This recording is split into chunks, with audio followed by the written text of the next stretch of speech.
Good, good evening. Hello, hello. Welcome to Lazy Mini Painting. I am Laz, the guy who's going to be talking to you this evening and reading from these magazines.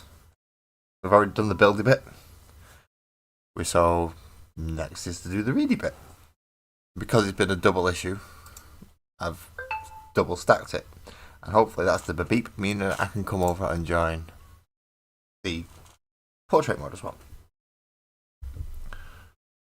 I do this a lot.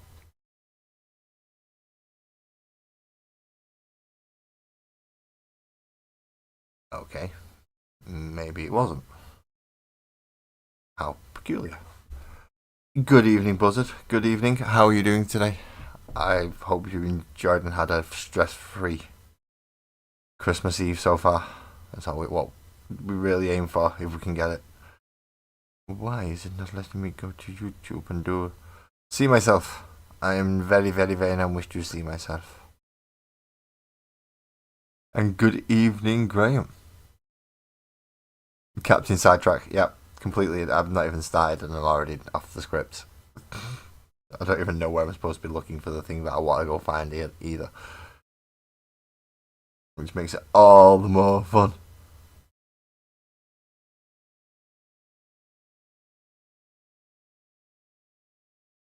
I think that's it. I think, but it's not letting me click on it. Which means I've got to go use the old PC. I hope the PC lets me do it. Why is streaming so stressful these days? I don't understand.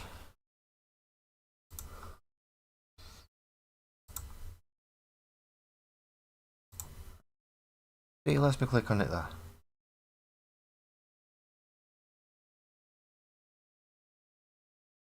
And then it lets me go click on it there. Okay, now I can come and join anybody who's in portrait mode. Sorry for the delay. But let's get started now, shall we? Who else do we have? We have Jay. Welcome. Welcome. Merry Christmas. Merry Christmas. We get to do the reading sections. And I've changed, because it's 2 issues and I'm doubling it up essentially, I'm going to do all the ruly side first and then do all the lorry side last. So we get all the boring bit out of the way first, and then we get to do all the nice, fun reading bit. So, starting with what would technically be in 67, we have the campaign for the Gene-Stealer cults. And we should have other stuff as well. Yes, we do have another campaign as well. So we have 2 campaigns to go through. The first one is Scorched Earth. So using Mission 4, for those of you who have been collecting, and those of you who've been smart enough to pay attention to what happens in which issue, we'll be using Mission 4. The Space Marines are the defenders. Okay, so the Space Marines face down a hidden enemy, the zealous swarming thralls of the Gene-Stealer cults. The very fate of this system hangs in the balance, and neither side can afford to falter. No quarter, no mercy. The secretive hosts of the Gene-Stealer cults have long infiltrated the sparsely populated planets of this system. It has taken generations working in clandestine fashion to reach this precipice. The time of cloak and dagger has passed.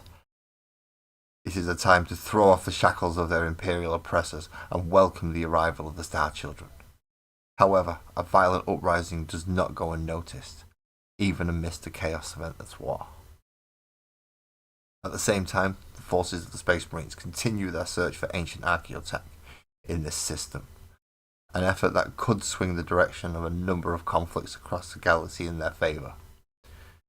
However, they are few in number, and matters of urgency elsewhere across the sector have waylaid their efforts time and time again. The Angels of Death know that their enemies lurk in every shadow, and they must be ready to react to any number of deadly threats, from heretic to the hated Xenos. So it's Space Marines versus cultists. Nice. Very nice. And that will be using, I'm guessing at this point, pretty much full rules, because we do get the full rules of, as far as I'm aware. So the cults, it doesn't actually tell you what they take. It just tells you if they are victorious or not and what happens. And obviously if you win, and this is a campaign, so it's your either battle 1 or battle 2. So you will continue on to another battle, which is the next one. Which is the Genestealers versus the Tyranids. In this one you use the Sweeping Raid and Core Mission 5, so it's end to end, not corner to corner like last mission. Last mission being Defender up here, Attacker down here in the bottom corner as your deployment zones, using, would say 2 of the mats, at least 1 of the mats. And then all your positionings are these. This is the weird one. This is the 6 inches from the centre going in a straight line, and then you've got to measure 10 inches and then down 4. It's 10 inches and up 4 for the other, just to keep it out of deployment zones and not right on the very border, almost central. So they do all fit within that band then. Whereas against the Tyranids, it is end to end. And although your deployment zones are 12 inches away from the centre line, you do actually get an objective 4 inches in and 6 inches either down or up, depending where you are. And then the other one is, again, just a little bit closer to your enemy, but in the same direction the one you're already holding. So if you're an attacker, they're all both down here, just like this one's a little bit further away. That one's the same with them. So it's a 15-inch gap from your deployment zone to the one that's closest to you. Not bad. Seems like a reasonably balanced mission. So in this one, the Genestealer cults are embattled by a splinter fleet of Tyranids. Whether it is a test of faith or an esoteric punishment from the Star Children, the ravenous Tyranids show no mercy, not even to their progeny. The Genestealer cults entered the system long ago, infiltrating every planet and structure of the Imperium as their influence grows. It is the work of generations, and every member of the cult plays their part to spread their fervent influence. However, the time of revolution has come, and it is time for these freedom fighters to unshackle themselves from the Imperium's rule. They have declared open war on any and all who would deny them the beauty of their vision, a world at one with the Star Children. The hive mind's will is unknowable, but the advance of the Hive Fleet cannot be denied. They charge through this system, consuming all that they can and crushing everything that resists as they rampage across battlefields in numbers too vast to ignore. And few can halt their crushing stampede. If the Tyranids cannot be stopped, none will survive, and all will be consumed by the ravenous appetite of the great devourer. So yeah, Tyranids don't even let their own people speak and live. Hello there. Hello. Hi, I believe I can read that. It's on my phone, I do apologise. And I've changed my lighting slightly so it doesn't hurt my eyes. It doesn't help with my phone either, though. It makes it go really dark for some reason. But thank you for coming in, mate. I hope you are doing well. Hope you're having a nice time over this holiday period, if it is for you, this holiday period. I'm assuming you get the day off tomorrow anyway, regardless of whether it is. And if you win as the Genestealers, that is either your campaign victory or the second win in your campaign. Which brings us on to what you would get in issue 67. You get a lot more in issue 67. A lot more. We get faction abilities and everything in this one. So we'll go through the campaign missions, because there are plural. This is to go in an Eldari mission to end a campaign or be in a campaign against the Genestealer cults. So I'm guessing we're going to hear about some rangers that are missing again. There seems to be the popular theme for the Eldari and their missions in this magazine. Why are they fighting against them? Well, there's some rangers gone missing, that's why. Let's see if I'm right. To the proud Eldari, a Genestealer cult is like a hive of scuttling insects to be exterminated. But the zealous cultists are cunning and relentless foe, who will not be cowed by any oppressor, whether human or alien. A band of Eldari Rangers has disappeared in this system. Dun dun dun! Desperate to find the whereabouts of their kin, a larger force of Eldari has moved into the system. This might be the larger force of Eldari that we got earlier on in the combat patrol. Although they were able to pick up some clues as to where their missing comrades have been, they have begun to suspect the worst. But even if the Rangers have fallen in battle, it's still vital they are found and their spirit stones are recovered. The Eldari think nothing of scouring the territory of others during their search, and their fervent activity is starting to attract unwanted attention. Meanwhile, in the Legion of Doom, meanwhile, the secretive hosts of the Genestealer cults have long infiltrated the sparsely populated planets of this system. It has taken generations working in clandestine fashion to reach this precipice. The time of the substitutes has passed. It is time to throw off the shackles of the Imperial oppressors and welcome the arrival of the Star Children. Hello, Star Children. Have a nice day. Want a cup of tea? Go on, then. Good evening, Twisted. How are you doing, mate? Merry Christmas to you also. You have a few more hours to go. We've only got just over 2 hours and it's officially Christmas Day for me. You got a few more to go. But Merry Christmas as well. Enjoy the Christmas Eve before people start wanting your attention and you got to start cooking dinner. I know we were with the Legion of Doom, but I can't remember how far down we were. Oh yeah, that's it. They're welcoming the Nom Nom Kings. However, a violent uprising does not go unnoticed, even amidst the mayhem of endless war. So this is for the Eldari against the Genestealers. So the Eldari, the attackers, the Genestealers, the Genestealer cultists are the defenders. Going back through its core mission 6 to be used. This is a pretty straightforward one. It's the, again, end-to-end. I really should zoom in for this bit, shouldn't I? End-to-end, and then it's 8 inches from the centre going up and down. Or 2 of the objective markers, and then straight line 14 inches. So you've actually got an objective marker 2 inches into your own deployment zone on both of these. You deploy 12 inches from the centre, deploying cards and scenery as required.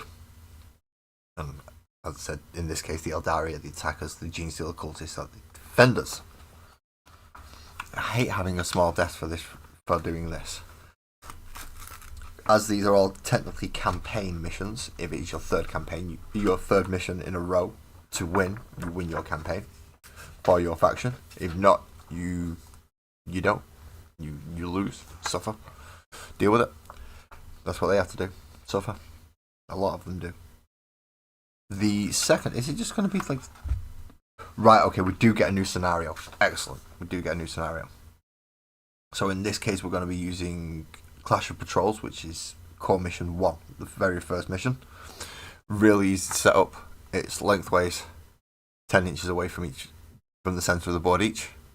You get defender and attacker, and then no objectives are placed within your deployment zone. It's 6 inches from the centre line going towards the deployment zones and 10 inches from the centre point going directly across the middle. Really easy setup on one of the boards if you've got the room to put it up, which I don't on this desk. Doesn't help. I think I did at one point and I tried it and it just was horribly wrong. So for the Chaos Space Marines to face the Genestealer cultists, Chaos Space Marines will butcher the hybrids of the Genestealer cultists as gladly as they will loyal Imperial citizens. And to the cultists, the heretic Astartes are nothing but another misguided oppressor to be cast down. We've not heard about the Chaos Space Marines. That's a bit wrong, isn't it? Hello, the YouTube coin. Hello. Welcome in. I hope you enjoyed today. I hope you had a good day today. And I'm looking forward to tomorrow as well. Happy Christmas.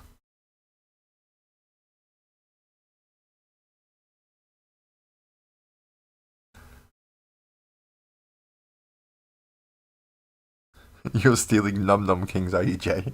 Well, they are. They're the Nom Nom Kings. That's what the Tyranids are. So for this campaign mission, again, either being mission 1, 2, or 3 for Space Marines in this Chaos Space Marines in this instance. The Chaos Space Marines have stormed into the system and have immediately begun to capture vital positions. Once entrenched, they will be able to launch a campaign of bloodshed and violence on the rest of the system. As each planet falls, terror spreads around the region. In this climate, it becomes ever easier for the Chaos Space Marines to overwhelm more worlds, pressing home their advantage and tightening their grip on the ever weakening system. Meanwhile, Meanwhile, the secretive host of the Genestealer cults have long infiltrated the entire system. At this point, they've infiltrated the entire magazine as well. They are going on They've managed to get this in everything. So, they shall stand for no tyranny, because that's our children. They're coming to nom them.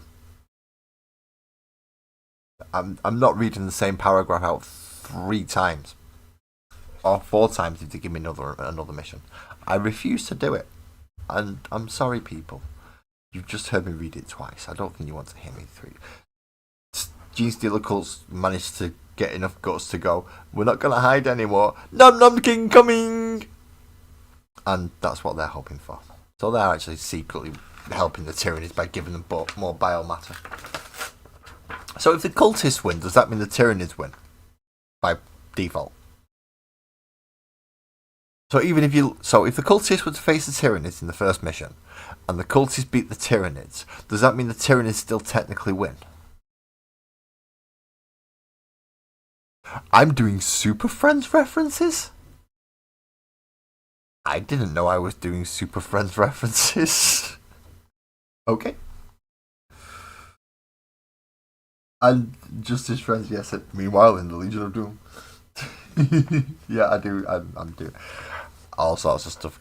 It's just random things that get stuck in my head, and then sometimes they come out when phrases trigger them, and yeah, it works. Well, yeah, it will be the Justice. Yeah, I'll know it from the Justice League rather than the Justice Friends or Super Friends. Yeah, probably where I know it from. We've been old enough to remember the Justice Society of America. That's old. That is old. Okay, next is new scenario. New scenario 42. So this goes in F in the play section. If you're using your binders and you're putting it away properly and not just throwing them away like I am, because I don't have the room for the binders. I've already thrown Conquest away, so Combat Patrol's not that big a deal. And that was the 8th and 9th thingy one. Whereas this is the 10th edition. Okay, so scenario 42 is overrun.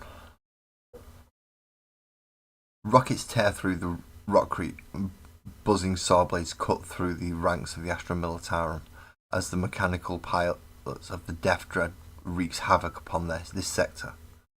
And the cultists of the Genestealer cults recognise an existential threat to their long gestating plans. Put some awkward words in this, they really do. They really do. Before the uprising can continue, they must face this new threat head-on and crush the interlopers. The arrival of the Orc War complicates matters for the war of for all concerned, for they so often lack subtlety and are concerned with bringing mayhem.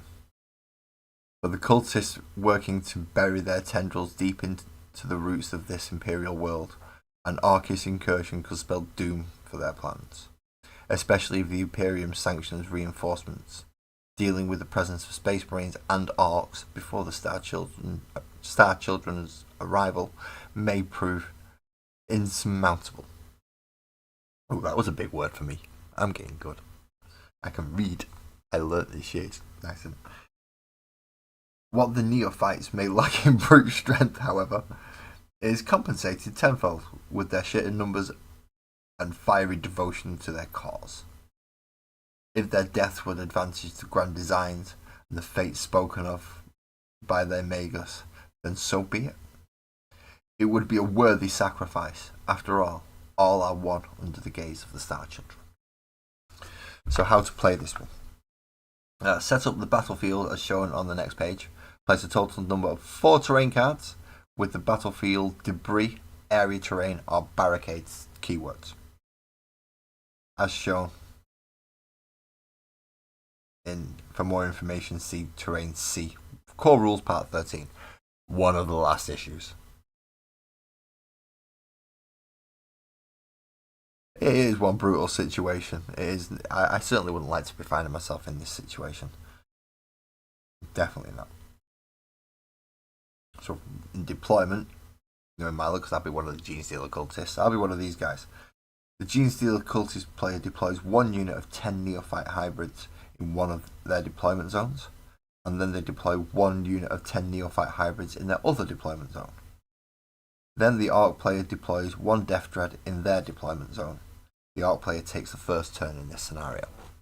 Okay, so now we've got to turn the page to find out what the actual scenario is. And then we get to actually start learning about rules and faction abilities and actual things that the Genestealer cults can do. So it's a single battle map and battle map 1. Do it that way, so it's on portrait mode as well. And I've rotated it 90 degrees. So technically it'll be this corner, but here it's marked with Genestealer's deployment zone, Genestealer's deployment zone down here, and then the Orcs are deployed in the middle, and then the terrain cards are all placed essentially so the Orc can have some cover when the Genestealer cultists are shooting at him. Because he's going to get blown to bloody hell if he doesn't. So, 1 unit of 10. 1 unit of 10. Death Dread. Death Dread could be hard to take down, actually. But they've got the big grinder thingy and the other gun, haven't they? Alan, hello. Hello. I can't... Yeah. Alan, have you been collecting this Combat Patrol magazine?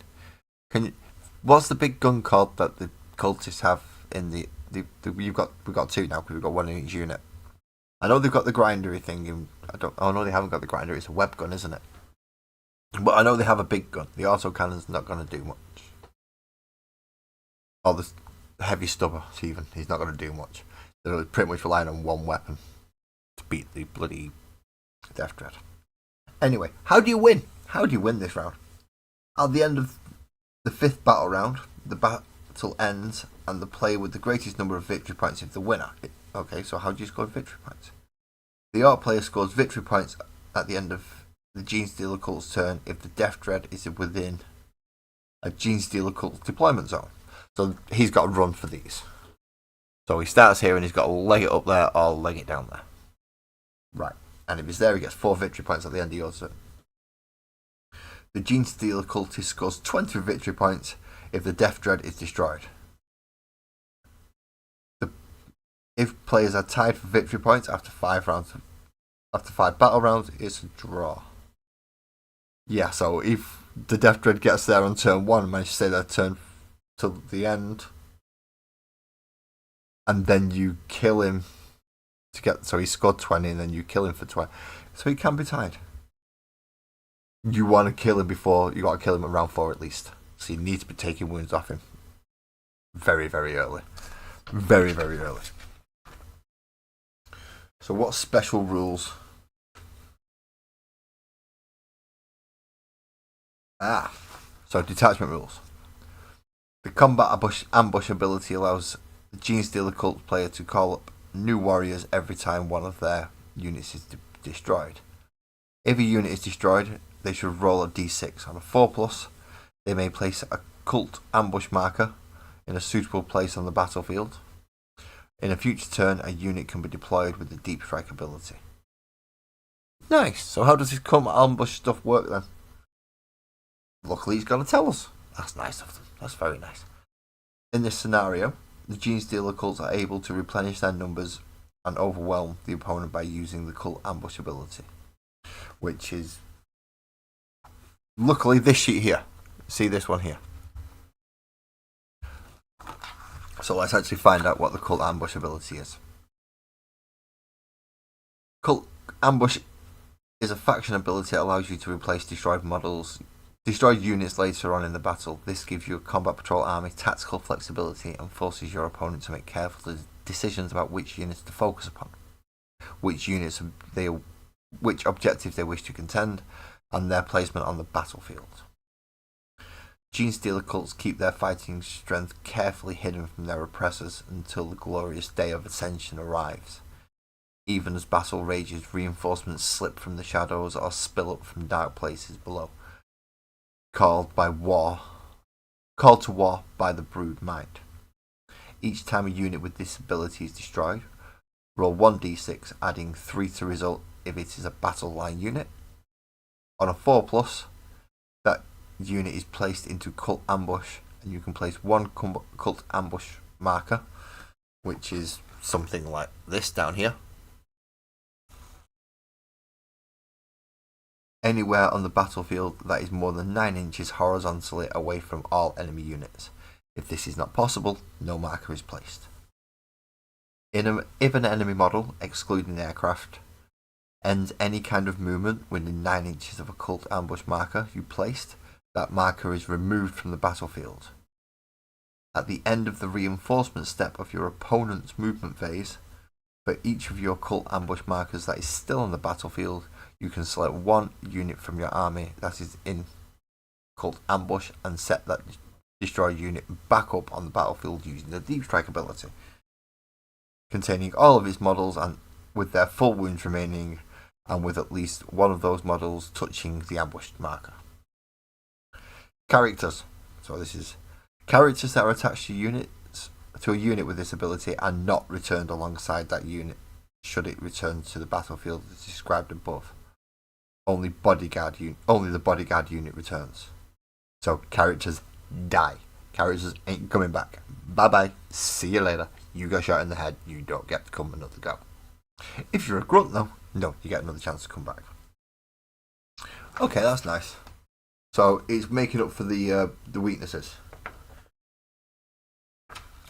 Okay, so you get to use it in this battle, in this scenario against the Death Dread.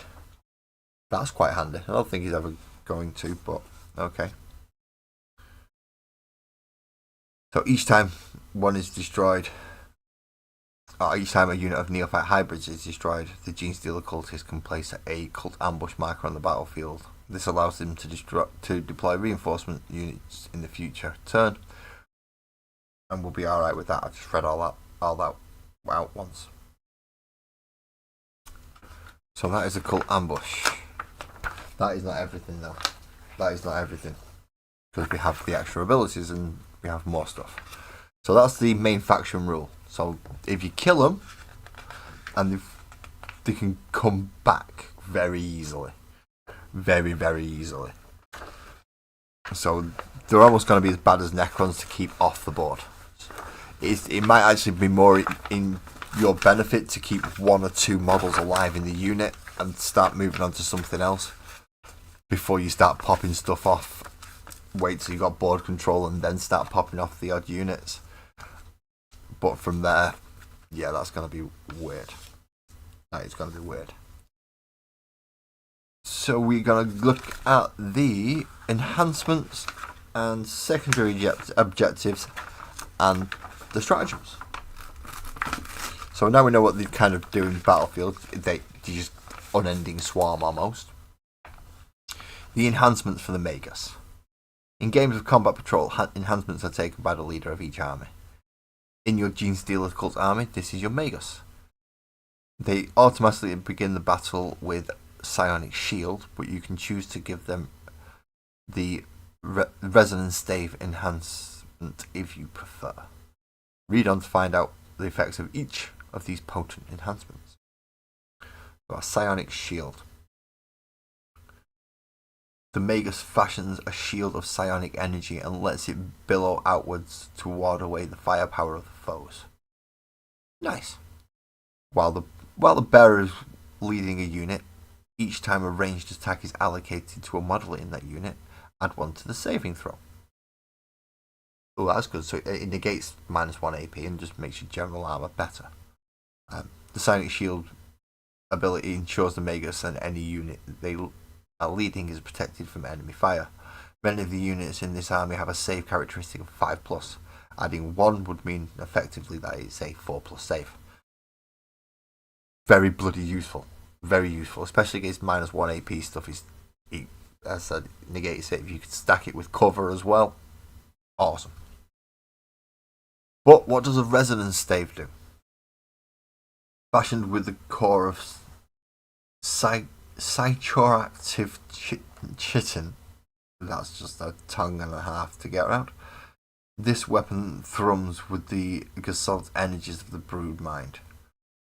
It need only land the slightest blow upon a foe to blast away their sanity and contort their body with bone-shattering spasms of agony. This is very festive. I like this. What does that mean in terms of on the tabletop? It's a melee weapon. So any melee weapons equipped by the bearer have the anti-infantry 5+ rule and devastating wounds as well. That's letting them punch above the weight a little bit. That is certainly letting them punching above the weight a little bit. So the example they give, the Magus attacks the captain. The wound rolls of 5 and 6 automatically score critical wounds because of the anti-infantry 5+ and devastating wounds. This means that both results immediately inflict mortal wounds on the captain instead of normal damage. So you get mortal wound, be able to dish out mortal wounds to characters and things that are a bit harder than you. Definitely useful. But so is adding 1 to your save. Choices, and I'm not sure which one I'd go for out of those two. Objectives, which are, secondary objectives. Victory points are key to winning games of combat patrol. In addition, the main objectives of the mission, you can also score secondary objectives. Other shit to keep you occupied so you can't actually focus on what you're doing. Great. You automatically get Rise Up as a secondary objective. If you prefer, you can swap this for Will of the Patriarch, but you must make your choice before the battle begins. So Rise Up as a default secondary objective. By seizing key locations and employing them to spread the cult's incendiary propaganda, the fires of rebellion can be fed until they grow into full-blown revolution. Viva la revolution! So what does that mean when we're playing the game?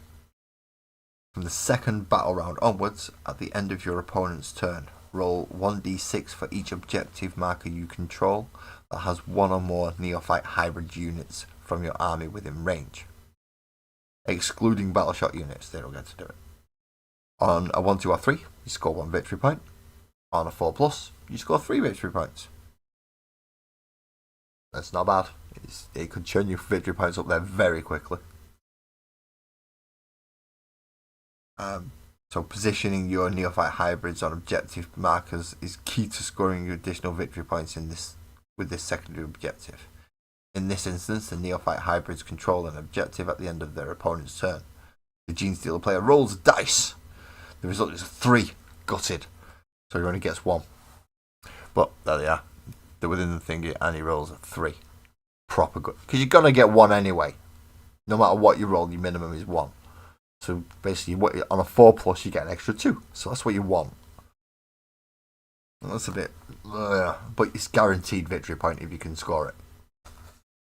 The optional secondary objective. Will of the Patriarch. Every member of the Genestealer cult lives to obey their alien patriarch and will go to any lengths to further its goals, whether it be seizing a location the Xenos monster deems vital, securing some holy icon or vital plans it desires, or whether other expressions of its will, the Magus will see it done. So in this case, at the end of the battle you score 15 victory points if your Magus model is within 3 inches of the centre of the battlefield. That's a lot of victory points, but that's fucking hard to do. Magus ain't surviving long, and if Magus dies, he doesn't come back with the squad. Even with that +1 to your armour save, I'd be going with Rise Up. The default one would be the one I'd be going for. With 2 squads of hybrids, I've got chances to at least score it. Whereas with that Will of the Patriarch, it all relies on your Magus surviving the battle. And with what your Magus can do, especially with those enhancements, your opponent ain't gonna let it happen. They're not gonna go for close combat if you take the one that gives them the +1 save. And if you take the one that makes them good in close combat, they're gonna shoot crap out of you. So yeah, go for the Rise Up one. Makes sense. Well, to me it does anyway. Oh, they give us tokens to cut out. I'm not going to because it'll make a complete, even more of a mess of everything. But they have actually given us in the magazine 3, 6, 9, 12 tokens to very nicely cut out. So you've got little paper tokens to use. Coins, any other kind of objective markers. If you've got a 3D printer, I'm sure you have plenty of chances to print out your own. If I had enough Rogues Den Hobbies markers, I could use those. And you can find something, you don't have to cut out a piece of paper, or you can glue the piece of paper onto something a bit firmer. Otherwise, they're just going to go everywhere and you're never going to find them again. Anyway, back to stratagems. So we get 3 stratagems. We don't get the full selection from the codex, we only get 3. The first one, which is they're all 1 CP in this, aren't they? First one, Defend the Magus. Hand of the Magus is an epic deed stratagem. The faithful will expend every effort to protect their Magus, for she is touched by the will of the Patriarch, and is surely his living prophet. When can you use it? At the start of your shooting phase or the start of the fight phase. You may target 1 Magus unit from your army, and 1 enemy unit within engagement range of that Magus unit. And what does it actually do? Until the end of phase, each time a Genestealer Cults model from your army makes an attack that targets that enemy unit, reroll hit rolls and wound rolls of 1. If you're fishing for criticals, awesome. Just rerolls in general are good. Rerolls are good. For any free rerolls are good. Which is why I got banned from using Space Marines for a while, because everything could reroll everything. It was great. Well, not quite everything, but most of the time I got some kind of rerolls and just stopped playing them. Apparently weren't fun anymore. Anyway, next stratagem, Lurking Killers. Hand of the Magus battle tactic stratagem, combining guerrilla tactics and local knowledge with rudiments of alien instincts not their own. Genestealer cultists display an almost supernatural ability to blend into cover. When you use this, it is in your opponent's shooting phase just after an enemy unit has selected its targets. The target is 1 Genestealer Cult's infantry unit from your army, excluding the Aberrants unit. Can't use an Aberrants. No. That was selected as the target of 1 or more of the ranged attacks. The effect. Until the end of the phase, each time an attack targets your unit, subtract 1 from the hit roll. Nice. Making it harder to hit because you're hiding in the shadows. Kinda makes sense. The hit, okay.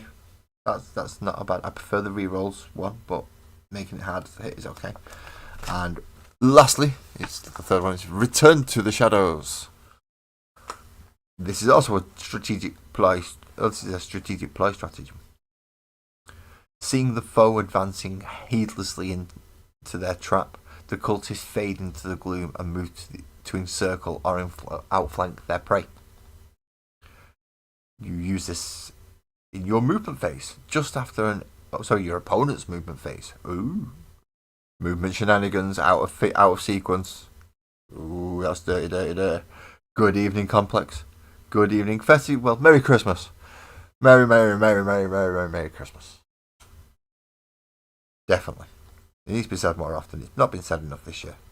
Everyone's happy holidays and festive greetings, and nobody will say Merry Christmas anymore. So I'm making a stand now. It's Merry Bloody Christmas. It's Christmas Day tomorrow. Merry Christmas. Don't know what I'm rambling about. I was supposed to be reading this. Anyway, so use this in your opponent's movement phase, so it's a dirty tactic. Just after an enemy unit ends a normal, advance, or fallback move. You target 1 Genestealer Cult's infantry unit from your army that is within 9 inches of that enemy unit. Your unit can make a normal move of up to d6 inches. If your unit has the Magus keyword, it can make a normal move of up to 6 inches instead. So it's a reaction move. They move forward to you. You run away! Run away! Leg it! So they're very much hit and run, hit and run, hit and run, hit and run. So we got the correction cards this time. So now we actually have the cards for the Genestealer Cult units. So we have the Magus. I can find out what that gun's called now. It's a seismic cannon. It's only got strength 6. I thought it'd have more than that. Well, that's going to be your best chance to take out that Death Dread in the other scenario. Aberrants could do it with a heavy power weapon quite easily. And the Acolyte hybrids get the demolition charges and the heavy mining tool. Yeah, that'll rip the crap out of it. But this time we get all the cards. Because they messed up and sent us all the Eldar cards again, didn't they? But along with that, we get the card for the Goliath Rock Grinder, which we will be getting over the next 2 weeks. So next Wednesday, I will not be doing a stream. It is the Wednesday between Christmas and New Year, where everyone's overdone it and yeah, not too happy and sluggish. And then the week after we get part 2. So I'll do essentially what I've done today. I'll do a build in the morning and then a read in the evening. So we get the cards, we also get the terrain cards and the Cult Ambush cards and the enhancement cards. We don't seem to get any. Oh, there we go. Stratagems are on the back of the enhancements, and secondary objectives are on the. Oh no, stratagems on the back of the cult rule, which is the Cult Ambush, and the secondary objectives are on the back of the enhancements. So you get everything that now for the Genestealer Cults, apart from rules for the last unit, which we will get when we start Imperial Guard. But we also get some more terrain cards. If you don't have 3D terrain or terrains you use yourself, these are nice and easy. And one side comes with them predefined where the activation of the actual terrain and scenery. Whether or not you can go through it. So in this case you can walk into these ones are impassable. And if you flip it over, it's just the plain picture, which is nice and easy to use as 2D terrain. So yeah, over the next 2 weeks we will be getting the Goliath Rock Grinder. Just so you know now, you've had the talk, you've been told, we know what it is. It's the Goliath Rock Grinder. It's not going to happen at the end of the show or at the end of the stream. It's going to happen halfway through.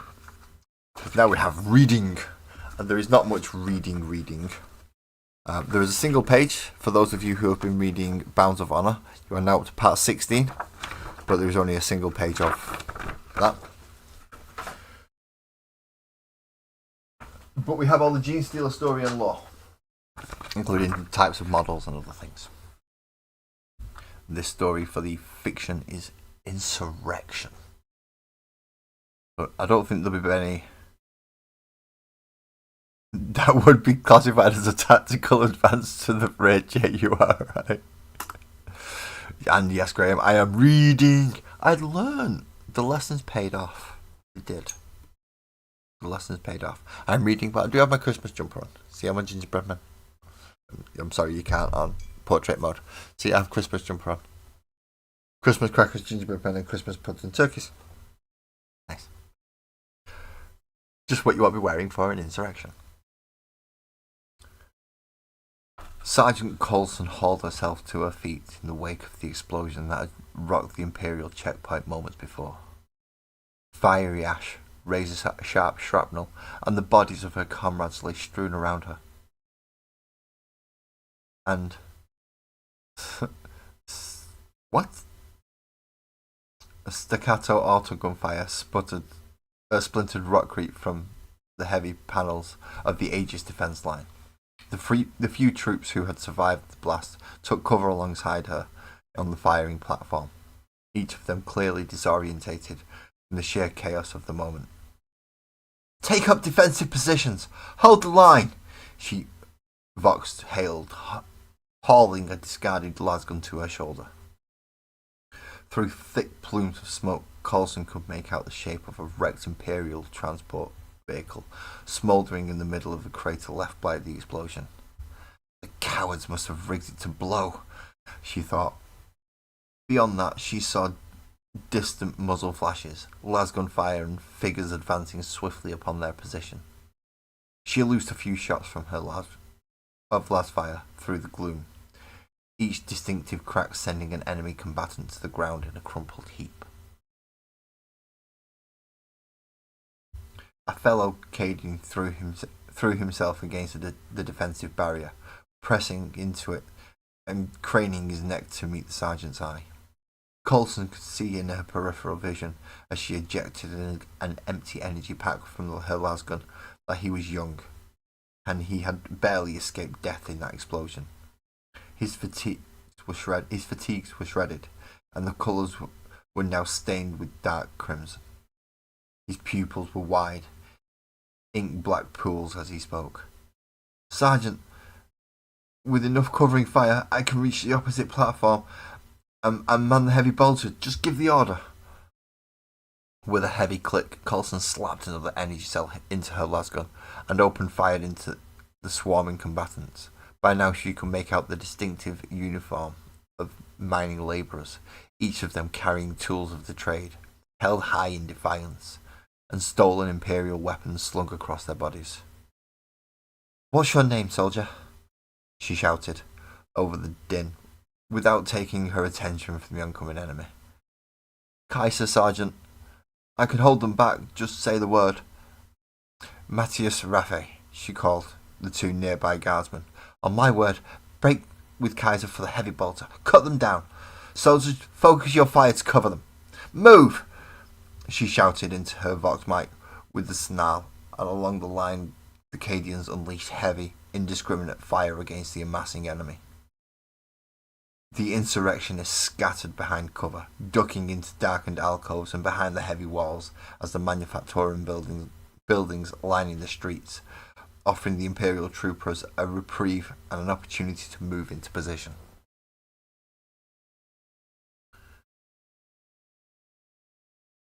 Matthias and Raffe were two of Cologne's own. She had served with them for years. She knew they could be relied upon. With Kaiser, they broke into a dash, keeping their heads low as they cleared a near 20-metre gap in the defence line. Gunfire ricocheting at their feet, the troopers collapsed behind the opposite firing platform, scrambling towards the mounted wall. With laboured breaths, Kaiser grasped the weapon with grips as Raffe swiftly slapped a fresh boxed magazine into the receiver. Kaiser held the trigger.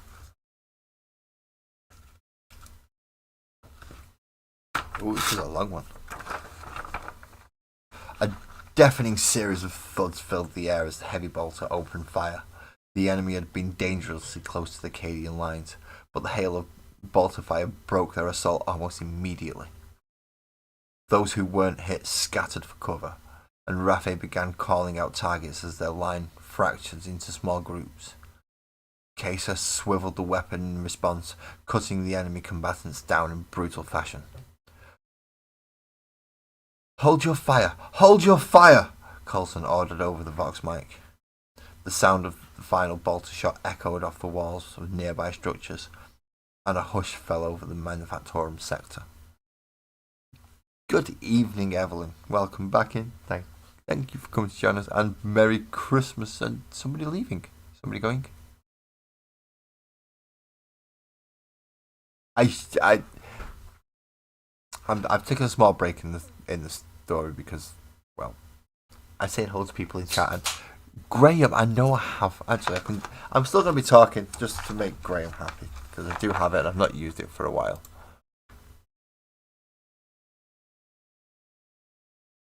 Move that out of the way. Move that out of the way.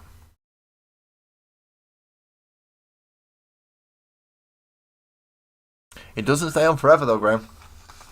It does disappear.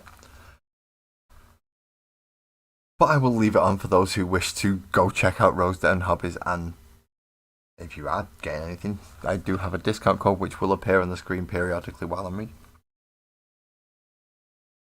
Where was he up to? Oh yeah, she just told him to hold fire, hadn't she? The sound of the final bolter's shot echoed off the walls of the nearby structures, and hush fell over the manufactorum sector. Each of the Cadians listened and observed with caution.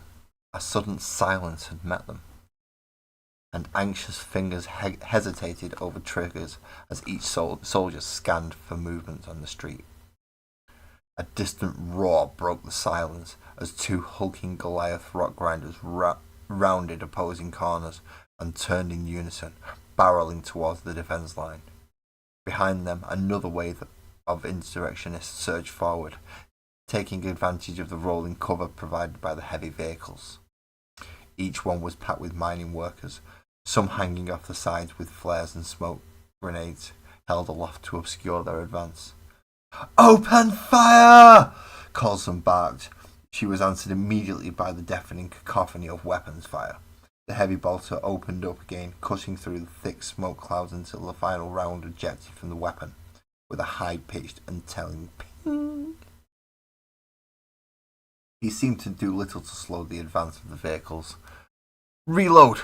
Kaiser screamed. Rafe ripped the empty box magazine free from the weapon, discarding it and slamming another into the receiver in its place. Kaiser took to firing blindly into the swirling smoke formations, horrified as the spinning tooth-like blades at the fore of the mining vehicles churned the corpses of the dead labourers into fine mist. "Kaiser, pay attention! The viewport! Stop the vehicle!" Raff screamed over the thud of the weapon. The roaring engines and the unrelenting fire from the heavy stubbers attached to the mining vehicles. Kaiser braced his arms and focused his aim, the thudding of the weapon leaving every muscle in his body, each of his wounds burning with agony. Screaming through gritted teeth, he opened fire once more. The volley of shots seemed ineffectual until the heavy screech of metal on metal rang out across the sector. Workers were thrown from one truck into the awning maw of the other as the vehicles collided, sending both into a violent spin. One careened into the wall, and the other upended, rolling it onto its side like a beast in the throes of death. It slid to a stop in a shower of sparks, and from around each of the upended vehicles, enemy fighters streamed forward once more. Their weapons fire was heavier and more focused than before, and their advance obscured by gouts of fire and swirling columns of smoke. Good effect! Great shooting, soldier!" A shot rang out. Raffe's words were cut short and his body folded violently beneath him. "Sniper!" Kaiser's lungs burned as he yelled the warning, ducking low and attempting to shift into cover to avoid the same fate. Before he could fully pull himself behind the barrier wall, Matthias dove after him with fire in his eyes. The casing of Matthias's lasgun met Kaiser's throat, slamming his skull into the fortification wall. Kaiser's vision narrowed into a blackened tunnel, and his ears rang and howled. Kaiser pressed his back against the casing of the weapon and took a sharp breath of air, his eyes meeting Matthias's, which were wild and feverish. Kaiser clenched his fist and swung. With a sickening crack, it connected with Matthias's cheek and sent him to the ground, his helmet falling away from his head and his lasgun spinning out of reach. As Kaiser took a sucking breath of hot air and struggled to regain his senses, Matthias scrambled to his feet. Kaiser looked over to his crazed comrade, who was now pulling out his close combat blade.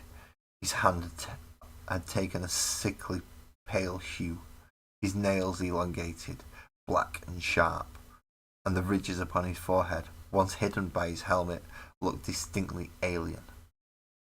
"Xenos! Traitor! Scum!" spat Kaiser, fumbling for a las pistol that was no longer there.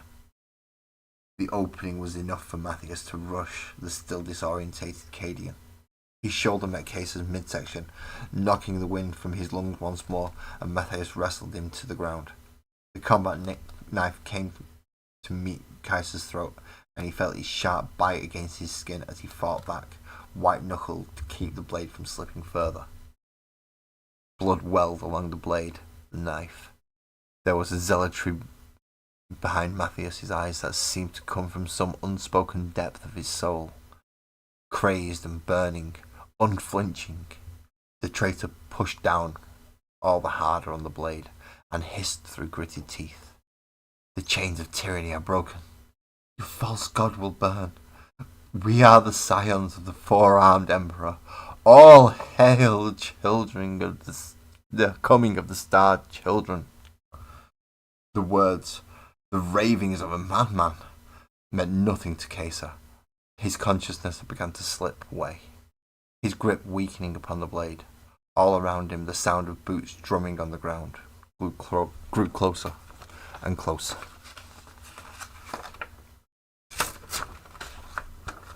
A crack of gunfire rang out, and a dead weight upon Caesar's body let it. Matthias's body fell away from him in a heap, the knife clattering to the ground beside him. The burning skies above Caesar came back into the view as smog-choked air filled his lungs, and two more cracks sounded, dangerously close to his head now. He could hear the hiss of an ejected ammo shell. The shots came at close range and punched smoking wounds into Matthias's skull. A dismembered hand came into the view before its owner became clear. Sergeant Coulson, applying pressure to a wound on her stomach, pulled Caesar to his feet. She spun the auto pistol around in her grasp, offering the handle. Any soldier who leaves his weapon on the field of battle without prior permission from the superior officer will be shot. Article 1295/00R. Coulson left a pause in the air that lingered as Kaiser looked at the weapon from her hand. Soldier, we need to move. Coulson looked at Caesar's arm, draping it over her shoulder as another trooper and combat medic supported Coulson in turn. Together they limped away to from the checkpoint with only a handful of fellow Cadians in tow. As Caesar looked back over his shoulder, he could see the line was near overrun. Among the labourers now were the uniforms of their owners possessed of the same wild fervour that he had seen in Matthias's eyes. He raised his las pistol weakly, aiming it into the horde and unleashing shot after shot. This is Sergeant Coulson requesting the fire support on position TG-4293.32.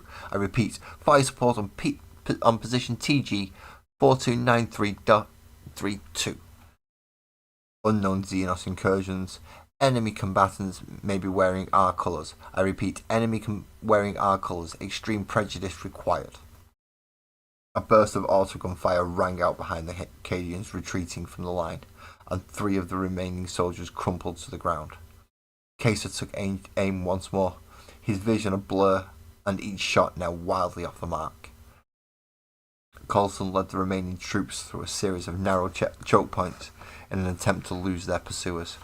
Ducking into the hollowed ruins, the remaining soldiers cleared each corner as they entered, looking for signs of the enemy. They climbed the stairs to the second floor. Coulson and the combat medic lowered Caesar to the ground, his breath shallow as he rested against the wall for a brief moment. "Patch Caesar up," said Coulson, her words almost a whisper. "Rest of you, watch the perimeter. We haven't lost them yet." The combat medic began tending to Caesar's wounds, as the rest of the Cadians took cautious positions at each of the windows. "Sergeant, what happened?" Pask whispered, as he sutured a ragged bullet wound. About a ragged bullet wound. "What do we do next? If we don't get out of this sector, we're dead. We pray to the Emperor that our request for fire support is granted, and in the meantime we know that we cannot trust anyone." Her words fell heavy on the air, and they waited.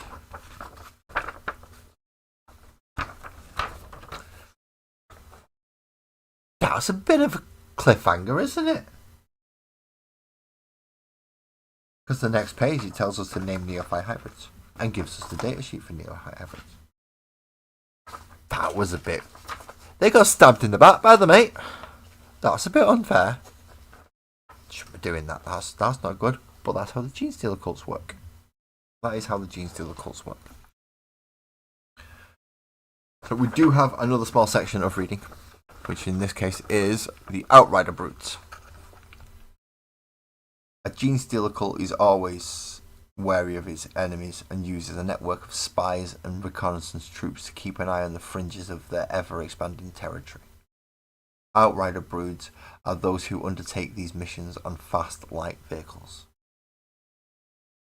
Among many items that are pilfered, diverted, or otherwise acquired by the Genestealer cults are light vehicles.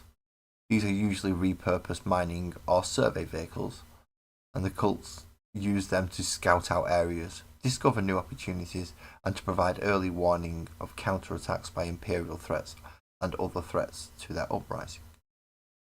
For this purpose, the cult chooses vehicles that are blisteringly fast and which can be easily augmented with light armour and weapons. The Outrider Brutes themselves do not limit themselves simply to information gathering, but can act as light armour detachments within a larger force or as a fast strike force all of their own. Many enemies have only ever realised that they have crossed into Genestealer territory when the roar of engines has alerted them to a fast attack force bearing down on their position, appearing seemingly out of nowhere before disappearing again into the dust. And these are the ones we'll be getting last of all. Now, we will not be getting an Achilles Ridge Runner, which is this one here. We will not be getting one of these. The Achilles Ridge Runner excels in difficult environments where lesser vehicles would fail. Built for frontier work, they are fast, reliable, and possess excellent range. With their heritage as survey vehicles, they can carry great loads, and the cultists happily put this to use, loading them down with heavy weapons. However, we should be getting some of the Jackals, which actually are made up of little guys on essentially dirt bikes and a guy in a quad. But you also get a leader, and I don't know if we'll be getting the leader model. That's a different thing entirely. The Jackal Alphas. Attalon Jackals run in packs, and the Alphas is their undisputed leader. The Jackal Alphas is the most skilled rider, the best shot, and the most vicious killer of their comrades. They possess not only the fastest bike of the pack and the best weapons, but also the steel nerve required to ride into battle at breakneck speeds at the head of an armoured column. These orcs! Jackal Alphas are orcs. But we should be getting at least one unit of those, if not an actual leader model, which is the guys on dirt bikes. But we will get the Cadian Command Squad first. I think we get the Cadian Command Squad first, and then we get the bikes, and that's after the Goliath Rock Grinder. So we do get the big Rock Grinder, which is going to be excellent. I'm really looking forward to the fact that we get a Rock Grinder. Sparkles isn't too happy that I'm getting a Rock Grinder because it's another big thing. I managed to fit off all the models for the Genestealer cults in a nice little box so far. But yeah, the Rock Grinder's not going to fit in a nice little box. It's a great big thing. So that's not good. So I have got plenty of cards to be popping out. I suppose classify it as a small early Christmas present. Bit weird, but okay. Oh yeah, I forgot about that bit. Oh, I'm right. Just to put people's mind at ease, I do not advertise Rogue's Den hobbies because of the said commission that Graham has just informed me about. That he's probably told me about 1,006 times, but I've got ADHD and I forget. So just put your mind at ease. If it ever turns out I ever get a commission from Graham, he's probably just going to turn into resin anyway. Can you just do me a few more of? Or could you just print me some of? Or maybe you could. That's probably how it's going to work. So, please make use of the discount if you do wish to buy them, particularly on those nice sets of dice. If you've got any Christmas money coming up, it might be something you want to get. Bespoke dice, made by hand, polished and painted by the man himself. And they do look absolutely stunning, I've got to say. They do look stunning. If enough of you purchase them, I may end up getting a set. But it'd have to take a lot of people to purchase them. But it is there above me. Last time. Please use it at discount. Check out for a 10% discount. This isn't even sponsored, so I don't even have to tick that box, do I? No, it isn't sponsored, I don't think. You're not paid me to say this, so... Yeah. Technically not sponsored. So that is all the reading done for both of the issues, apart from the ongoing story, which, as I do encourage, if you are collecting the magazine, please do read that story, and I do like to leave something to the imagination. I don't want to give you every single thing. Do go buy the magazine if you are interested, and if you want the models, and if you think it is worth it. If not, just come and hear me waffle on about it. It's generally what I do. If it's a single issue, though, I will do it in the morning, and if it's a double issue, I might start doing this, miss the week, and do 2 streams in one day. It's easier. I don't feel as rushed. It does seem better. But they are shorter, technically. It's an hour and a half stream in the morning, usually, to the 2-hour stream, and then about an hour to an hour and a half at night. So it does work out about 3 hours in total a day, which is about right for what I'm doing. It's weird. It is weird. I've never managed to figure it out. However, one thing I have realised is tomorrow is Christmas Day. And I hope you all have an absolutely wonderful day. There will not be a magical world of sparkles and oak, sadly, because, well, I'll be spending time with my family and doing Christmassy things. However, on Monday, which is not a Christmas day and is not a New Year's Day, I will be doing a Magical World Models and Musings crossover. So I'll be doing the Magical World on Models and Musings next week on Monday at 9:30. So if you wish to come and join me for that, please do. Most people will probably be sat on sofas, so I can be put on YouTube on the television if necessary. But enjoy the rest of your evening. Enjoy tomorrow. My best wishes to you and all your families. Thank you all for coming. If you want to hit that like, subscribe. If you want to do the YouTube stuff, excellent. If you even want to leave a comment once I've finished, that I'm grateful for as well. But look after yourselves, drive safe, and I will see